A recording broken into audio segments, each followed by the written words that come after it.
मस्जिदों में भी नमाज़ पढ़नी दूभर हो जाएगी। सबसे बड़ी गलती मैं अपने मुस्लिम कम्युनिटी के लीडर्स की मानता हूँ, जो ईमान बेचकर डर के मारे या लालच में आज मनुवादियों की गोद में जा बैठे हैं, उनके गुलाम बन गए, उनकी गलती। मैं समझता हूँ मस्जिदों में भी नमाज़ नहीं पढ़ी जाएगी जब तक हमारे जो कायद हैं, जो अपने आप को मुस्लिम कायद समझते हैं, वो अब ईमान पे वापस नहीं आएंगे। ये 51 साल के हैं, बीमारी का इलाज तो जेल में भी हो सकता है। कोर्ट ने सख्ती से ये बोला है कि किसी भी हालत में इनको अब सरेंडर करना पड़ेगा। अभी तो जेल जाना पड़ रहा है और जितने इनके पर मुकदमे हैं, अगर उसमें कार्रवाई ठीक से की जाएगी आगे, तो मुझे नहीं लगता कि वो बहुत लंबे समय तक जेल से बाहर आएंगे। हम लोग कोशिश यही करेंगे इनकी ज़मानत ना हो, क्योंकि इनके जो दूसरे को एक्यूज़ड है, जो इनके स्वामी हैं, जो भी हैं, वो नरसिंहानंद सरस्वती जो हैं, वो उनको बेल क्योंकि मिल गई है बिना कंडीशंस के, तो वो पूरी तूफान बदतमीजी दोबारा कर रहे हैं। 2 सितंबर के लिए सुप्रीम कोर्ट ने कह दिया है कि जितेंद्र नारायण त्यागी को आत्मसमर्पण करना होगा, यानी सरेंडर करना होगा।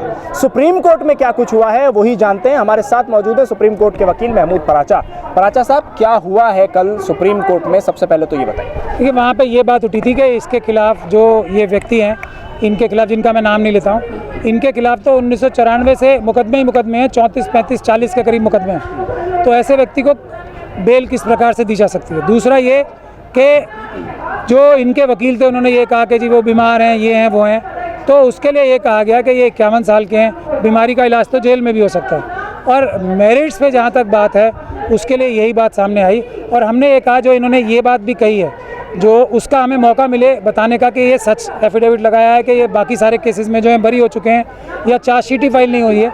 तो चार्जशीट फाइल नहीं हुई तो किन वजह से नहीं हुई, उस पर हमें मौका दिया जाए। मैं कंप्लेनेंट का काउंसिल हूँ इसमें, तो मुझे उसका मौका मिला है कि हम एफिडेविट फाइल करें।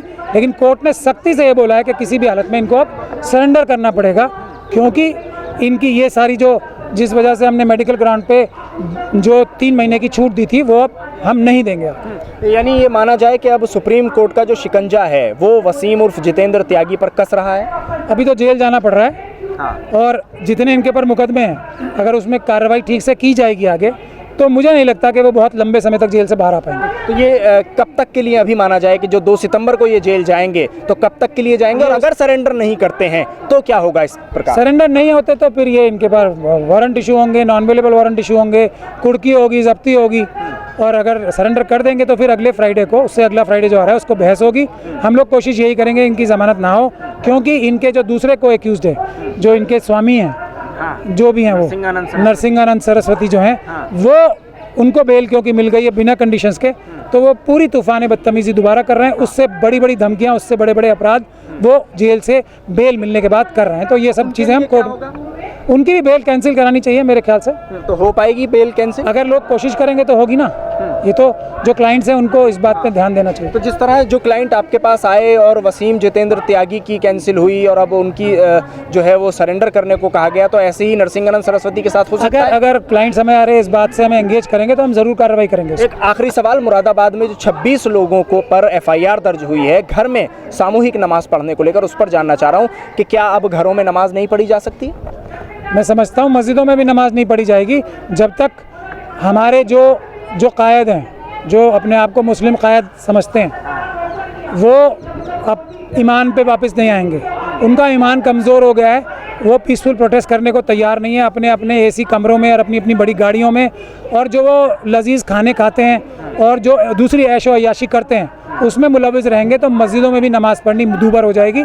और ये सिर्फ मुस्लिम कम्युनिटी के साथ नहीं होगा, ये तो हमसे ज़्यादा शेड्यूल ट्राइब कम्युनिटी के साथ आज हो रहा है। आज ये देख ही रहे हैं सिखों के साथ क्या अत्याचार हो रहे हैं। लेकिन हमारी कम्युनिटी के जो लीडर्स हैं, वो सबसे ज़्यादा, उनके पास लोग भी, फॉलोअर्स भी सबसे ज़्यादा हैं, उनके पास मुनज़्ज़म तौर पे तंजीम भी सबसे बड़ी है। तो सबसे बड़ी गलती मैं अपने मुस्लिम कम्युनिटी के लीडर्स की मानता हूँ, जो ईमान बेचकर डर के मारे या लालच में आज मनुवादियों की गोद में जा बैठे हैं, उनके गुलाम बन गए, उनकी गलती मानता हूँ। पुलिस किस धरती पर चल रही है? जिस तरह मनुवादी मानसिकता जो है वो इस्लाम से, सिखिज़म से, क्रिश्चियनिटी से और किसी भी बौद्धिज़्म से, जो इंसान के बराबर की संदेश देते हैं धर्म, उनसे नफरत करती है, उनसे चिढ़ती है।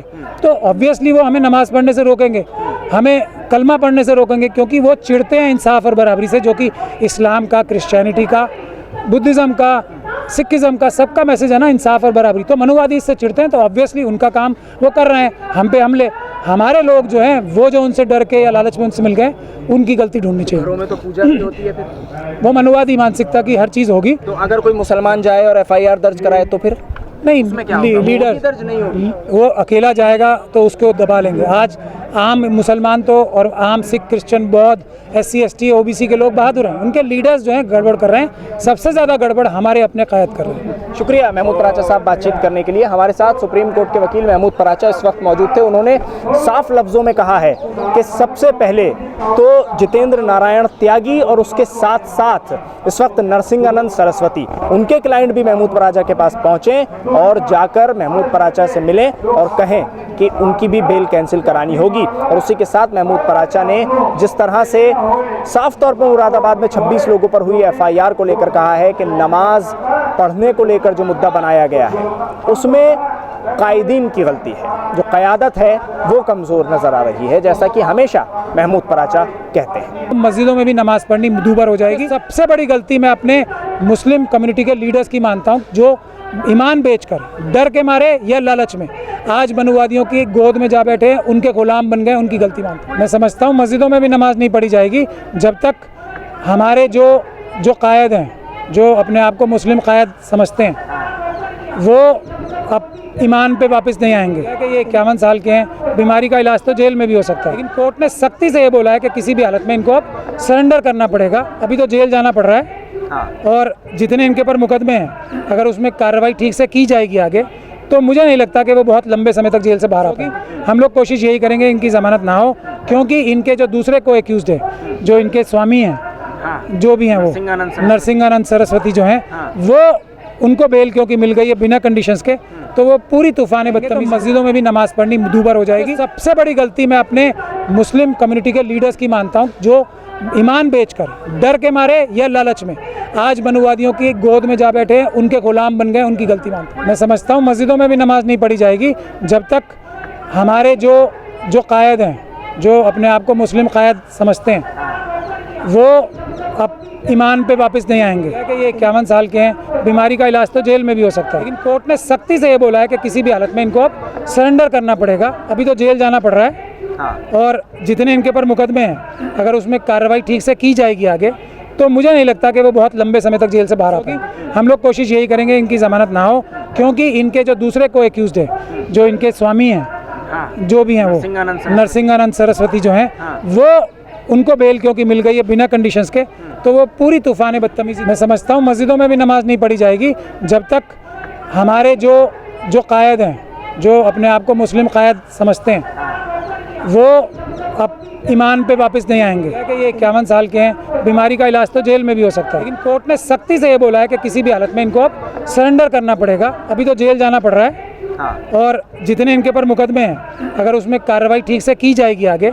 तो मुझे नहीं लगता कि वो बहुत लंबे समय तक जेल से बाहर आएंगे। हम लोग कोशिश यही करेंगे इनकी ज़मानत ना हो, क्योंकि इनके जो दूसरे को एक्यूज्ड है, जो इनके स्वामी हैं, जो भी हैं, वो नरसिंहानंद सरस्वती जो हैं, वो उनको बेल क्योंकि मिल गई है बिना कंडीशंस के, तो वो पूरी तूफान बदतमीज़ी दोबारा कर रहे हैं।